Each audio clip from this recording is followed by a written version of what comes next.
ये हम लोग चैप्टर पढ़ेंगे, ये 12th क्लास का है और पहला चैप्टर है जिसमें हम गांधी जी के बारे में जानेंगे और पढ़ेंगे। ठीक है, तो ये पहला चैप्टर है और ये ध्यान पूर्वक से आप पढ़िए। आप 12th के क्लास के हैं तो ध्यान से देखिएगा। तो इंडियन का मतलब होता है भारतीय, सिविलाइजेशन का मतलब होता है सभ्यता, एंड मतलब और कल्चर का मतलब होता है संस्कृति। तो ये जो लेख लिखा है महात्मा गांधी द्वारा, ठीक है। तो इससे हम कर देते, पूरा पढ़ देते, इंडियन सिविलाइजेशन एंड कल्चर, यानी भारतीय सभ्यता और संस्कृति। और इनका नाम क्या है? महात्मा गांधी, है ना। तो महात्मा गांधी का पूरा नाम क्या है? मोहनदास करमचंद्र गांधी, है ना। पूरा नाम है इनका मोहनदास करमचंद्र गांधी। 1869 1948, यानी इनका जन्म हुआ था 1869 ईस्वी में और मृत्यु हुआ था 1948 ईस्वी में। ठीक है। पॉपुलरली मतलब होता है लोकप्रिय। नॉन मतलब जाने जाते थे, यानी लोकप्रियता के आधार पर ये जाने जाते थे। एज मतलब के रूप में, क्या किस रूप में जाने जाते थे?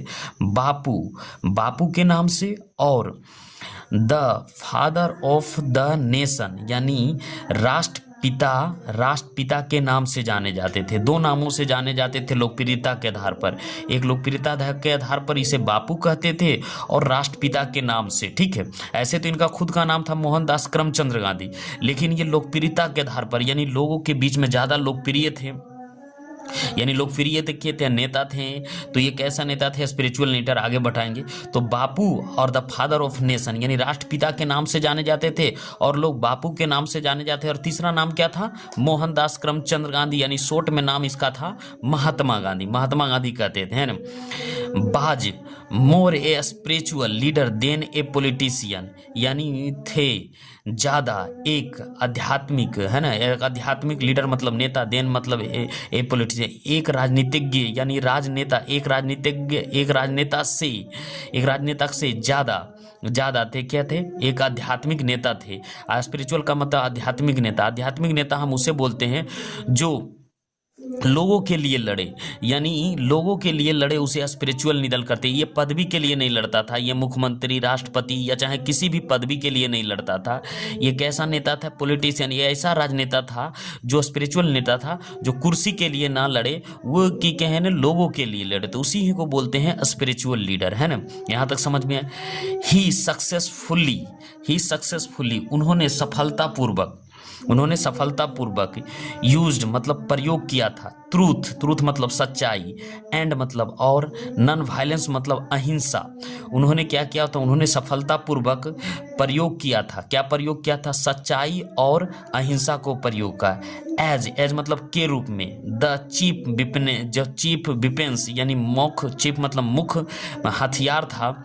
एगेंस्ट मतलब विरुद्ध, the British rule in India में ब्रिटिश शासन के खिलाफ जो उनका मुख्य हथियार था, क्या था? सच्चाई और अहिंसा, सच्चाई और ट्रुथ, सच्चाई और अहिंसा। एंड मतलब और, हेल्प्ड इंडिया, उन्होंने और मदद किया था। क्या किया था? इंडिया को मदद किया था। गैन इंडिपेंडेंस, यानी स्वतंत्रता दिलाने में उन्होंने क्या किया था? मदद किया था। कौन किया था? महात्मा गांधी ने। ठीक है। फ्रॉम 1915 टिल 1948, यानी फ्रॉम मतलब से, और 1915 से 1948 तक। टिल मतलब होता है तक। ही कंप्लीटली, यानी वह कंप्लीटली, यानी मतलब पूर्ण रूपेण, डोमिनेट यानी छाए रहे इंडियन पॉलिटिक्स, यानी उन्होंने कंप्लीटली का मतलब होता है पूर्ण रूपेण, डोमिनेट का मतलब छाए रहे इंडियन पॉलिटिक्स। वे पूर्ण रूपेण छाए रहे किस पर? भारतीय राजनीतिक पर छाए रहे। कब से 1915 से लेकर 1948 तक वो पूरे भारतीय जो राजनीतिक पर उनका पूरा प्रभाव था। ठीक है। He died at the hands of a phonetics on 30 जनवरी 1948, यानी 30 जनवरी 1948 को एक फोनेटिक्स का मतलब होता है फोनेटिक्स का मतलब होता है विद्रोही या धर्म में अंधा। फोनेटिक्स का मतलब होता है जो कट्टरपंथी हो या विद्रोही हो, ठीक है, कट्टरपंथी इसको बोलते हैं। फोनेटिक्स का मतलब होता है कट्टरपंथी या विद्रोही। मतलब यहाँ से 30 जनवरी 1948 को एक कट्टरपंथी के हाथों से उनका मृत्यु हो गया। किनका मृत्यु हो गया? महात्मा गांधी के। हिज ऑटोबायोग्राफी उसे कहते हैं जो खुद का आत्मकथा लिखता हो, उसे ऑटोबायोग्राफी कहते हैं। उनकी आत्मकथा my experiments with the truth, यानी उनका इस किताब में लिखा हुआ है, उनकी जो आत्मकथा लिखा है my experiment with the truth, ये उनकी किताबें हैं, ठीक है। मेरा अनुभव या मेरा प्रयोग सच्चाई के साथ, ये उनका किताब है। एंड मतलब और, द नोमरस, यानी नोमरस का मतलब होता है अनेकों, आर्टिकल्स मतलब लेख, उन्होंने और अनेकों लेख लिखे हैं। डैट मतलब जो he wrote for young India, young India के लिए उन्होंने क्या लिखा है? अनेकों लेख लिखा है। एंड मतलब और, द स्पीचेस, उन्होंने भाषण दिया है। That he deliver on different occasion, और विभिन्न अवसरों पर क्या किया है? उन्होंने भाषण दिया है ना। Reveal him not only as an original thinker but also a great master of chaste academic English, यानी उन्हें यह साबित करती है केवल एक ओरिजिनल मतलब मौलिक थिंकर यानी मौलिक विचारक नहीं थे बल्कि थे भी एक ग्रेट मास्टर यानी एक गुरु भी थे। किसका? चेस्ट यानी शुद्ध, एडोमेटिक मतलब मुहावरेदार इंग्लिश का क्या थे? एक गुरु भी थे, यानी दर्शाते थे। इन फ्लोइंग मतलब निम्नलिखित में एक्सट्रैक्ट मतलब होता है अंश, जो निम्नलिखित अंश में इंडियन सिविलाइजेशन एंड कल्चर, जो भारतीय सभ्यता और संस्कृति है। Gandhi talks about the sound foundation of Indian civilisation, Gandhi ji बात करते हैं किसके? भारतीय सभ्यता का जो सुदृढ़ नींव है उनके बारे में बात करते हैं, है ना।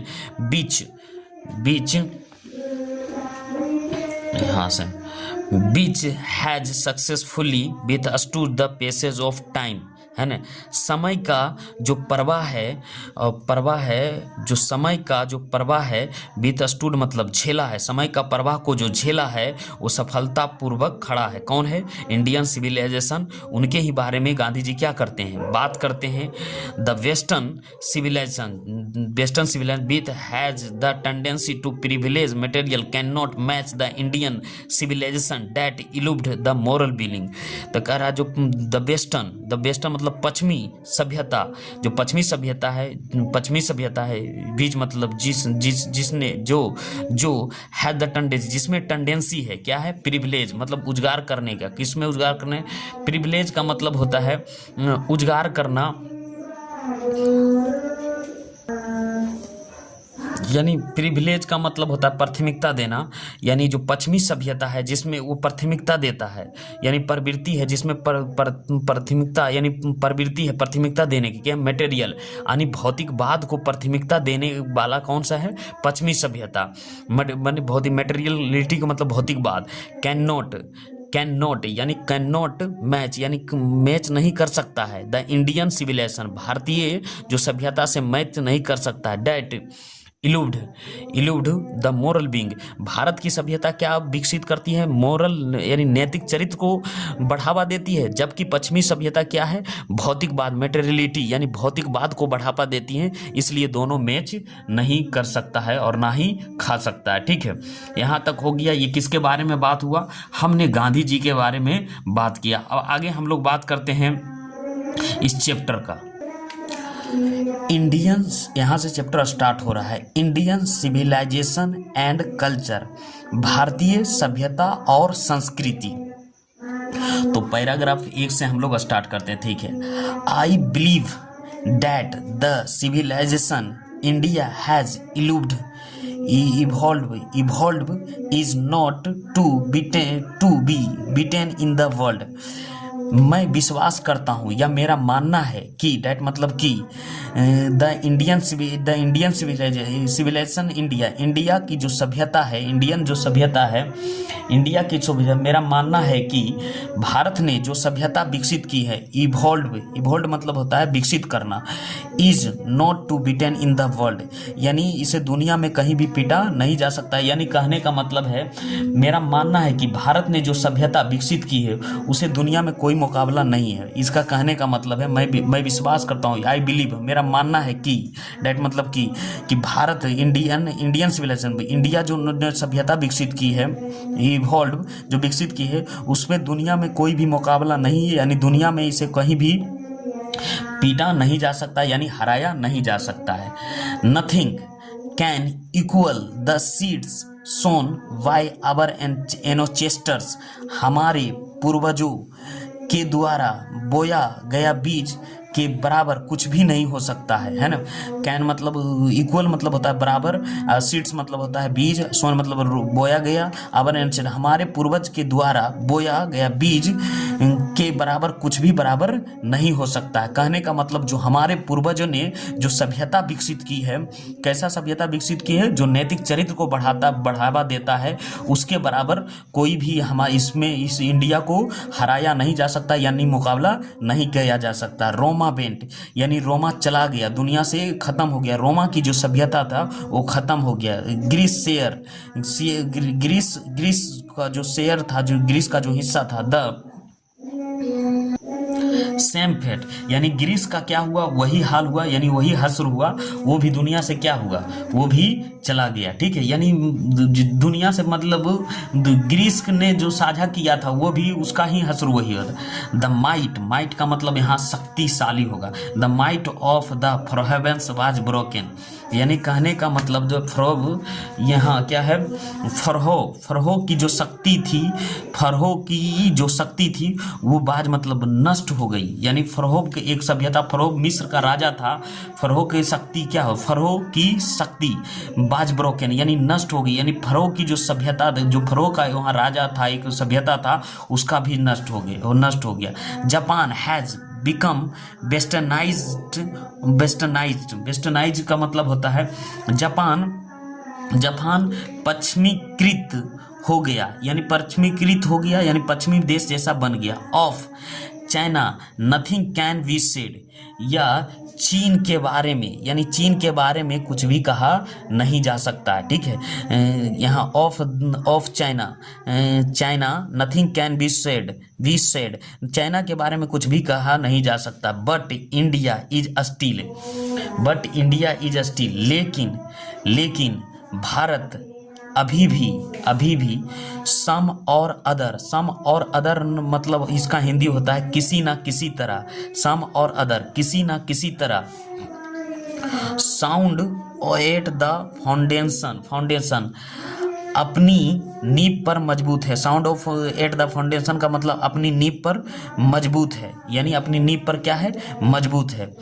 The people of Europe learn their lesson from the writing of the man of Greece और Rome which exist no longer than their former glory, यानी इसका यहाँ सब हिंदी करते हैं, यानी यूरोप के लोग क्या है, यूरोप के लोग ग्रीस और रोमा के लोग है ना, के लोग लेखन क्या है, लेखन से अपना सबक सीखते हैं।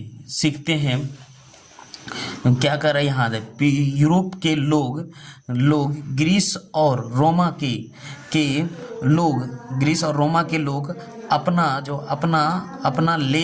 अपना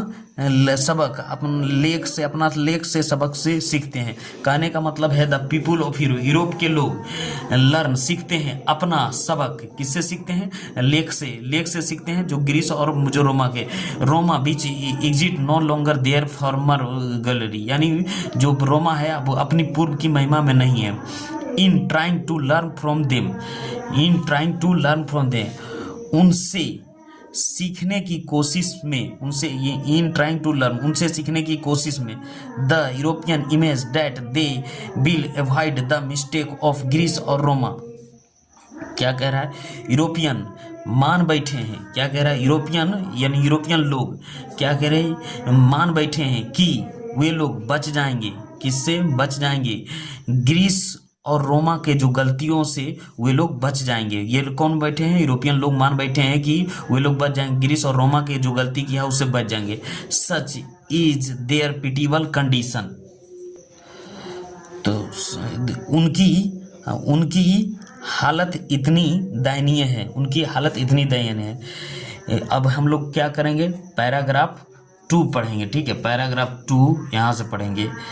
इन the midst of all this, यह सब के बीच में, यह सब के बीच में, India remains immovable that immovable and that is her glory, यानी इन सभी के बीच में इंडिया क्या है, इंडिया अस्थिर है, अस्थिर है, और यही इसकी सुंदरता है, या यही इसकी सुंदरता है, यही इसका सुंदरता है। या इंडिया क्या कर, भारत अभी भी अडिंग है और यही इसकी शान है, गैलरी मतलब शान है। It is a charge against Indian, यह आरोप इंडिया के खिलाफ है। डैट कि हर पीपुल आर सो अनसिविल, कि इंडिया के लोग क्या है, अनसिविलाइज्ड है यानी असभ्य है, इग्नोरेंट है अज्ञानी है, एंड अस्टोलाइट यानी मंदबुद्धि या बेवकूफ़ है। यह एक इट इज़ ए चार्ज, यह एक आरोप है क्या, against Indian that her people, यह एक आरोप है भारत के लोगों के विरुद्ध कि यहाँ के लोग असभ्य हैं, इग्नोरेंट है और अस्टोलाइड है। अस्टोलाइड का मतलब होता है मंद बुद्धि या बेवकूफ़ है।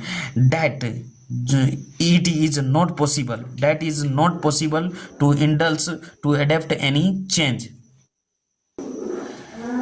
डैट कहाँ है, इट इज़ ए चार, हाँ, डैट की it is not possible, it is not possible to indulge them to adopt any change. कहने का मतलब उन्हें कोई भी बदलाव यानी एनी चेंज, कोई भी बदलाव अपनाने के प्रेरित करना संभव नहीं है। कह रहा है डैट कि इट इज़ नॉट पॉसिबल, यह संभव नहीं है टू इंडल्स प्रेरित करने के लिए, उन्हें प्रेरित करने के संभव नहीं है, और वे लोग कोई भी बदलाव अपनाने के लिए तैयार नहीं है।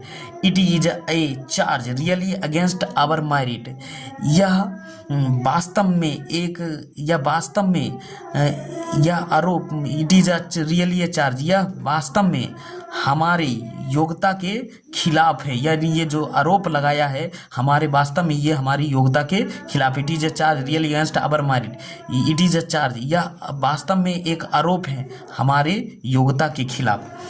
वाट वी हैव टेस्ट, हम लोगों ने जांचा है, एंड फाउंड द ट्रू, और पाया है सत्य, and on the anvil of experience, अनुभव की निहाई पर हम लोगों ने क्या किया है, सच्चाई, अनुभव की निहाई पर हम लोगों ने जांचा है और पाया है इसे सत्य। बी डेयर नोट चेंज, हमें बदलने की साहस ना करें।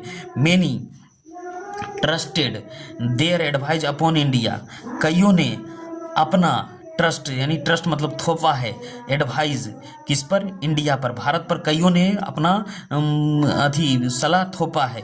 एंड इज हर स्टील, और यह अस्थिर है, स्टील का मतलब अस्थिर। दिस इज हर ब्यूटी, यह इसकी सुंदरता है, यह इसकी सुंदरता है। It is the sheet anchor of our hope, it is a sheet anchor our hope, it is our hope, यही हमारी, इट इज यही हमारी आशा का आधार है, यही हमारी, it is the sheet anchor of our hope, यही हमारी आशा का आधार है। ये सीट एंकर मतलब होता है आधार, है ना, यही हमारी आशा का आधार है। ठीक है, अब हम लोग पैराग्राफ कितना पढ़ेंगे, पैराग्राफ 3 पढ़ेंगे, पैराग्राफ 3 हम लोग पढ़ेंगे। तो सिविलाइजेशन यानी सभ्यता, civilization is that mode of conduct which points out to man and man the path of duty. सभ्यता वह आचरण का तरीका है ना। तो कह रहा है सभ्यता वह आचरण का तरीका है। सिविलाइजेशन का मतलब सभ्यता, डेट मतलब हुआ mode of conduct. Mode of conduct मतलब होता है सभ्यता आचरण का तरीका है ना। सभ्यता वह आचरण का तरीका है। बीच, बीच मतलब होता है यहाँ, बीच का मतलब होता है जिसे, सभ्यता वह आचरण का तरीका है। बीच मतलब जो, पॉइंट आउट, पॉइंट आउट का मतलब होता है बताता है यानी मार्ग दिखाता है। पॉइंट आउट का मतलब होता है मार्ग दिखाता है। टू मैन यानी civilization is that mode of conduct. सभी सभ्यता वह आचरण का तरीका है। बीच मतलब जो, पॉइंट आउट मार्ग बताता है, मार्ग बताता है। टू मैन लोगों को क्या करता है, मार्ग बताता है। द पाथ ऑफ ड्यूटी यानी कर्तव्य का मार्ग बताता है। लोग कर्तव्य का मार्ग बताता है। यहाँ सभी civilization is that mode of conduct. सभ्यता वह आचरण का तरीका है। मोड ऑफ कंडक्ट मतलब वह तरीका है जो पॉइंट आउट मतलब बताता है लोगों को, क्या बताता है, कर्तव्य का मार्ग बताता है। ठीक है, सभ्यता वह आचरण है जो, वह आचरण है जो मनुष्य के कर्तव्य का मार्ग दिखाता है यानी कर्तव्य का मार्ग बताता है या दिखाता है ना। Performance of duty. Performance of duty मतलब होता है, ड्यूटी मतलब होता है कर्तव्य, कर्तव्य का पालन। परफॉर्मेंस मतलब होता है पालन, कर्तव्य का पालन। और एंड मतलब और, ऑब्जर्वेंस ऑफ मॉरलिटी नैतिकता का पालन। ऑब्जर्वेंस का मतलब भी होता है पालन, नैतिकता, और मॉरलिटी का मतलब नैतिकता का पालन। आर कन्वर्टिबल कन्वर्टिबल्स टर्म्स यानी कन्वर्टिबल मतलब बदलने योग्य है ना।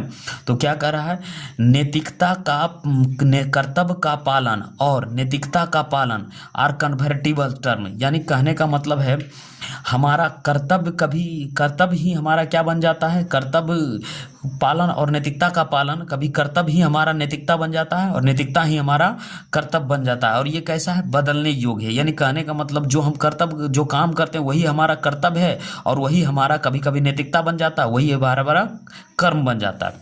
टू एब्जॉर्ब का मतलब होता है पालन।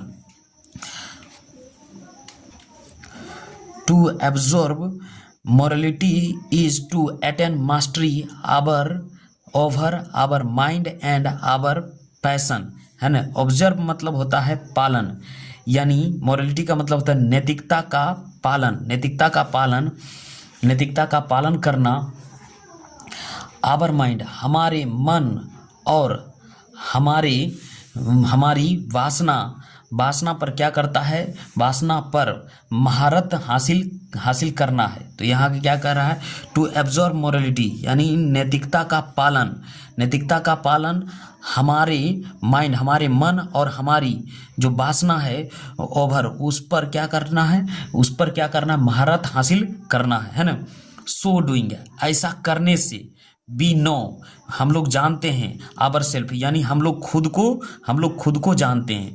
द गुजराती इक्विवेलेंट यानी गुजराती में समानार्थी फॉर सिविलाइजेशन, यानी सिविलाइजेशन का मतलब होता है, सभ्यता का मतलब होता है गुड कंडक्ट यानी अच्छे आचरण या सदाचारी। ठीक है, उसके बाद यहाँ से ये खत्म हो गया, पैराग्राफ 3 खत्म हो गया। अब हम लोग पढ़ेंगे 4 paragraph. If this definition we correct, यदि, इफ मतलब यदि, यह, दिस मतलब यह, डिफिनेशन मतलब परिभाषा, यदि यह परिभाषा सही है, बी करेक्ट मतलब सही है, देन तो India has so many writer have shown. तो क्या कह रहा है, यदि यह परिभाषा सही है तो इंडिया यानी भारत को जैसे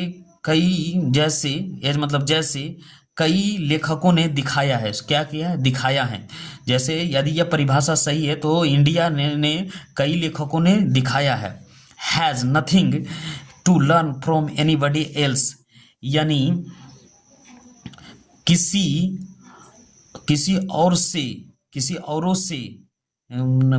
औरों से सीखने की आवश्यकता नहीं है। Has nothing to learn from anybody else, यानी किसी औरों से सीखने की जरूरत नहीं है। नथिंग मतलब कुछ नहीं, लर्न मतलब फॉर मतलब एनीबडी एल्स, यानी किसी और से सीखने की कुछ भी जरूरत नहीं है। एंड दिस और this is as is suitable be, और यह ऐसा ही है। This is and this is as, और यह ऐसा ही है। इट शुड बी, और जैसे इसे होना चाहिए। ये हमारा पैराग्राफ 3। अब हम लोग पैराग्राफ कितना पढ़ेंगे? 4, है ना।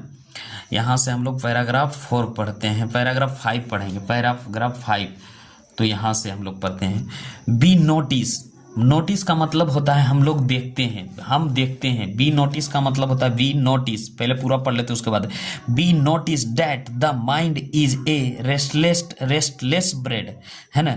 तो क्या करा, हम लोग देखते हैं डैट मतलब कि माइंड, हम लोग देखते हैं कि माइंड मतलब मन, इज ए रेस्टलेस ब्रेड, हम लोग देखते हैं कि डैट मतलब कि जो मन है एक बेचैन पक्षी है। जो हमारा, हम लोग देखते हैं कि जो हमारा मन है एक बेचैन पक्षी है। इसका हिंदी हम लोग देखते हैं कि मन हमारा कैसा है, एक बेचैन पक्षी है। द मोर इट्स गेट्स, इससे ये जितना पाती है, यानी इनसे जितना मिलती है। द मोर इट्स वांट्स, और ये इतना अधिक चाहती है, इसे जितना भी मिलता है इससे ज़्यादा अधिक ही चाहती है। एंड मतलब और, स्टिल रिमेन्स अनसेटिस्फाइड, और फिर भी यह असंतुष्ट रहता है। फिर भी यह क्या रहता है? असंतुष्ट रहता है, यह असंतुष्ट बना हुआ रहता है।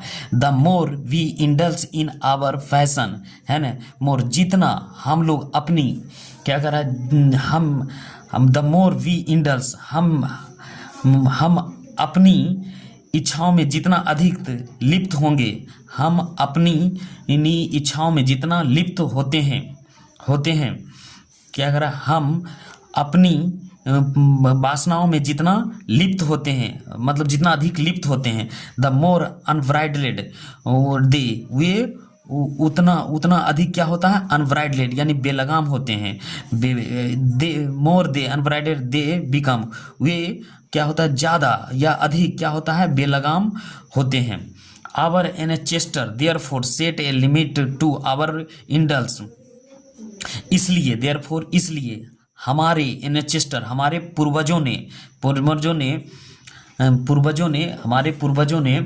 क्या किया है? इसलिए हमारे पूर्वजों ने आवर इंडल्जेंस, हमारी इच्छाओं को एक सीमा निर्धारित की है। लिमिट मतलब होता है सीमा निर्धारित किया है। दे सॉ, उन्होंने देखा। That happiness was a large A mental condition, उन्होंने देखा। डैट मतलब कि खुशी काफ़ी हद तक, यानी काफ़ी हद तक। हैप्पीनेस मतलब उन्होंने देखा कि खुशी जो है काफ़ी हद तक एक मानसिक स्थिति है। उन्होंने देखा, दे मतलब वे लोग, उन्होंने देखा कि, डैट मतलब कि जो खुशी है, हैप्पीनेस है, काफ़ी हद तक, लार्जली का मतलब काफ़ी हद तक एक मानसिक स्थिति है। कंडीशन का मतलब स्थिति। हम लोग क्या कर लिए? अब लोग चैप्टर, हम लोग पैराग्राफ 5 खत्म कर लिया। पैराग्राफ 6 पढ़ेंगे। पैराग्राफ 6 पढ़ेंगे तो यहाँ से हम लोग पैराग्राफ 6 पढ़ रहे हैं। A man is not necessarily happy because he is rich और unhappy because he is poor. कहने का मतलब एक आदमी नॉट नेसेसरली, यानी यह आवश्यक नहीं है कि एक आदमी हैप्पी मतलब खुश हैं क्योंकि ही इज रिच, क्योंकि वह अमीर है, और अनहैप्पी हैं क्योंकि वह गरीब है। यह आवश्यक नहीं है कि एक आदमी खुश है क्योंकि वह गरीब है, और यह आवश्यक नहीं है क्योंकि वह गरीब है। तो खुशी का अमीरी गरीबी से कोई लेना देना नहीं है। ये गांधी जी कह रहे हैं कि खुशी को अमीरी और गरीबी से लेना देना कुछ नहीं है। तो यहाँ तक the rich are often seen to be unhappy, अक्सर, ऑफन मतलब अक्सर, अमीर लोगों को देखा जाता है। क्या देखा जाता है? अनहैप्पी यानी उदास। The poor to be happy, और गरीब लोगों को क्या देखा जाता है? खुशी देखा जाता है। Millions will always remains poor, लाखों हमेशा क्या रहेगा? पुअर गरीब रहेंगे। ऑलवेज ऑब्जर्विंग ऑल दिस, यह सभी देखकर आवर एंचेस्टर्स, हमारे पूर्वजों ने डिसऑर्डेड मतलब रोका है, अस हम लोगों को, फ्रॉम द लग्जरियस यानी लग्जरियस भोग विलास, और प्लेजर्स यानी प्लेजर्स मतलब हम लोगों को क्या करें?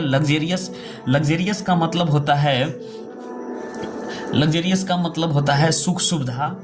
ये लग्जरियस मतलब होता है विलासता, लग्जरियस का मतलब होता है विलासता। एंड प्लेजर का मतलब होता है सुख सुविधा। तो क्या कर रहा है? यह सब देखकर, ऑब्जर्विंग मतलब होता है देखकर, यह सब देखकर आवर एंचेस्टर, हमारे पूर्वजों ने हमें क्या किया है? अस मतलब हमें डिसऑर्डर्ड यानी रोका है। किससे? लग्जरियस से और सुख सुविधा से रोका है। बी हैव रोका है, we have manage with the same kind of ploughs as exit thousand of year ago. अब इसका हम लोग हिंदी करते हैं। हम उसी तरह के यानी उसी प्रकार के या उसी प्रकार सेम काइंड उसी प्रकार के हलों के साथ क्या कर रहे हैं? काम करते आ रहे हैं, जो हजारों वर्षों से चला आ रहा था। ठीक है, हम लोग उसी प्रकार के हलों के साथ काम करते रहे हैं और जो हजारों साल से चला आ रहा था, है ना। We have return with the same cottage that we had in former times, and our indigenous education remains the same as before, है ना। हम उसी तरह के झोपड़ी में क्या करते हैं? झोपड़ी में बरकरार है। रिटेन का मतलब होता है बरकरार। हम उसी प्रकार के झोपड़ी में बरकरार हैं। डैट डैट मतलब बी हैड फार्मर टाइम, जो पहले हुआ करती थी एंड आवर इंडिजीनियस एजुकेशन यानी हमारी स्वदेशी, इंडिजीनियस मतलब होता स्वदेशी, एजुकेशन मतलब शिक्षा, remains the same of before, हमारी भी स्वदेशी शिक्षा पहले की ही तरह व्यवस्थित है, यानी हमारे यहाँ पहले की ही तरह बनी हुई है। हमारी जो स्वदेशी शिक्षा है पहले जैसे ही है। ठीक है। We have had no system of life crowding competition, यानी क्या कह रहा है? हमारे यहाँ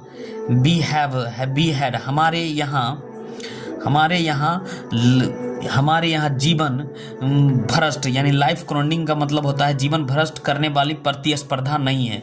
वी हैव नोट, हमारे पास हैड नहीं था पद्धति, क्या है? लाइफ क्राउडिंग यानी जीवन भ्रष्ट करने वाली प्रतिस्पर्धा नहीं था। कंपटीशन का मतलब प्रतिस्पर्धा, कोई व्यवस्था नहीं थी, है ना।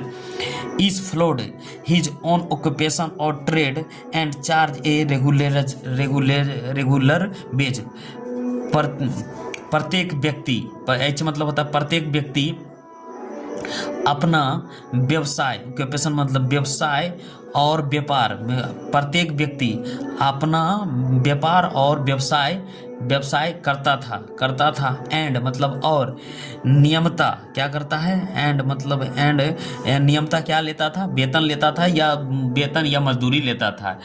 It was not that we did not know how to invent machinery, ऐसा नहीं था कि वी डिड नॉट नो, हम लोग मशीनरी का आविष्कार करना नहीं जानते थे। ऐसा नहीं था कि हम लोग मशीनरी का आविष्कार नहीं जानते थे। But our forefather knew that if we set our hearts after things such a things, लेकिन हमारे पूर्वज को पता था कि, लेकिन यहाँ क्या है? बट मतलब लेकिन हमारे फोरफादर मतलब पूर्वजों को पता था कि if we set our hearts after such a things. अब इसको करते हैं, अगर हम लोग यहाँ से इफ मतलब होता है अगर, बी मतलब हमें, ऐसी चीज़ों यानी ऐसी चीज़ों के पीछे यानी ऐसी चीज़ों के अगर हमें ऐसी चीज़ों के पीछे अपना दिल लगाएंगे तो अगर हम लोग ऐसी चीज़ों के पीछे अपना दिल लगाएंगे तो बी वुड बिकम सेल्व्स, तो हम लोग क्या हो जाएंगे, सेल्व हो जाएंगे, हम लोग क्या हो जाएंगे, तो हम गुलाम बन जाएंगे। बी वुड बिकम सेल्व, हम लोग गुलाम बन जाएंगे and loss our moral fibre, और हम लोग अपना चरित्र खो देंगे, और हम अपना चरित्र खो देंगे। देयरफॉर इसलिए वे after due deliberation decide that we should only do what we could with our hands and feets. इसलिए वे लोग क्या के अपन सोच विचार के बाद निर्णय लिया कि भी हमें केवल वही करना चाहिए जो हमारे हाथ और पैरों के लिए सही उपयोग होना चाहिए, है ना। तो ये हमारा क्या हो गया, ये 6 वाला पूरा खत्म नहीं हुआ, यहाँ है। उसके बाद दे साव, है ना, उन्होंने देखा, एक और बचा है, they saw that our real happiness and health consist in a proper use of our hands and feet. उन्होंने देखा कि हमारा जो वास्तविक खुशी है और स्वस्थ है क्या है, प्रॉपर यानी उचित उपयोग, हाथ और पैर पे प्रॉपर उपयोग करने से ही खुशी है, ठीक है।